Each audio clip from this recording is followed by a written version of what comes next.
Cuando hablamos de financiamiento también, siempre en algunos foros en los que participo o con empresarios, lo primero que preguntan es ¿cuál es el costo? Y este slide lo hice especialmente para demostrar que no necesariamente el costo es lo único que influye para tomar una decisión. Lo importante es cuánto dinero le metes tú como empresario y cuánto dinero obtienes a cambio de retorno. Y aquí un ejemplo muy sencillo, que seguramente va a ser fácil de explicar, es en la parte de los proyectos inmobiliarios, ¿no? Yo tengo varios amigos que están en este sector y cada que les decía, oye, ¿por qué no apalancamos un poquito el proyecto? Y lo primero que preguntaban es cuál es la tasa. Cuando les demostré con esto que puede ser algo interesante apalancar los proyectos, les quedó más claro. En un desarrollo inmobiliario vertical, más o menos en un par de años, tarda desde que tú pones la primera piedra hasta que terminas de vender y cobrar todos los departamentos, ¿no? Entonces normalmente ahí lo que se hace es, si tú quisieras hacerlo con recursos propios, que eso sucede mucho en el mercado, todo el mundo pasa el sombrero y consiguen socios capitalistas para meterle al proyecto. Ahí estamos hablando que el proyecto fue 100%, o sea, se metieron 100 de inversión y al final se obtiene una utilidad de 30 anual. Entonces el retorno, si invertiste 100 y tú obtuviste una utilidad es del 30%. ¿Qué pasa si esta inversión no toda la meten con recursos propios, sino que le piden dinero al banco? Hay una cosa que se llama un crédito puente. Normalmente los bancos te prestan el 60% del costo total del proyecto. Cuando tú ya tienes terreno, permisos, licencias, etcétera, un banco puede llegar a prestar. En promedio, los bancos a un desarrollador que ya tiene cierta experiencia le están prestando en promedio un TIE más 3. La TIE es la tasa de interés interbancaria de equilibrio y es el costo del dinero. Actualmente la TIE anda sobre niveles de 11.25.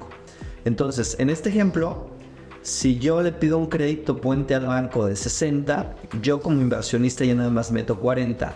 ¿Se acuerdan que anteriormente la utilidad fue de 30?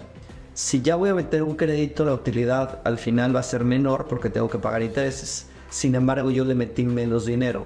Entonces, en este ejemplo, vean cómo se cae la utilidad de 30 a 24, pero en lugar de invertir yo 100, invertí 40. Entonces, dupliqué el retorno sobre mi inversión. Si invertí 40 y tuve una utilidad de 24, es un retorno del 60%. Ahora, ¿qué pasa si aún apalancamos una capa adicional en este tipo de proyectos? Cuando le dije esto a mis amigos desarrolladores, lo primero que me preguntaron fue, oye, ¿cuál es la tasa? En este ejemplo, vamos a meter un financiamiento que es una deuda mezzanine subordinada. Hay fondos en el mercado que subordinan su pago a la deuda senior bancaria. La deuda senior es aquella deuda que va en primer lugar contra las garantías del proyecto. Entonces, en este caso, el crédito puente sería la deuda senior. Una deuda mezzanine o una deuda subordinada subordina su pago al pago de la banca. Es más cara, yo les diría incluso que cuesta el doble de lo que te cuesta un crédito bancario. Sin embargo, te permite apalancar todavía mucho más el proyecto. Entonces, continuando con el ejemplo, pedimos un crédito puente de 60, metemos un financiamiento para compra de la tierra, permisos o licencias, que es esta deuda subordinada de 30, y yo como inversionista ya nada más le meto 10. Fíjense cómo cae la utilidad. La utilidad apalancando con la banca era de 24. Aquí se nos va a 12, porque, repito, este es un financiamiento caro. Sin embargo, yo como inversionista ya nada más le metí 10 pesos. Si le metí 10 pesos y tuve una utilidad de 12, el retorno sobre mi inversión es del 120%. Aquí seguramente me dirían ustedes, oye, pero es mucho más riesgoso, ¿no? Meterle un proyecto 10 pesos para obtener un retorno del 120%. Yo les diría, depende, ¿no? O sea, sí tendría que encontrar, si yo tengo 100 pesos como inversionista, tendría que encontrar 10 proyectos exitosos para en cada proyecto meter 10, meterle estas dos capas de financiamiento y por lo tanto obtener un retorno del 120% sobre esos 100 que invertí en 10 proyectos diferentes.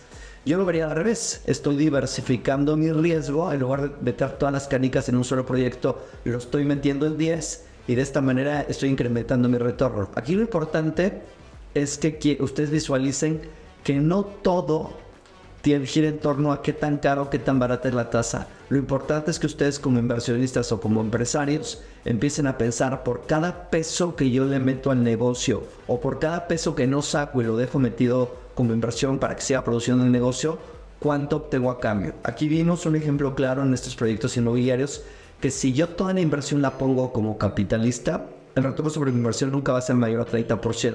Si apalanco con un crédito puente, puedo llegar a un 60%. Y si además le meto otro componente de deuda subordinada, que aunque es una deuda más cara que la deuda de los bancos, puedo llegar a incrementar mi retorno hasta el 120%. Esto es un ejemplo de cómo apalancando en capas un proyecto, o en este caso las empresas, podemos obtener un mayor retorno sobre nuestra inversión.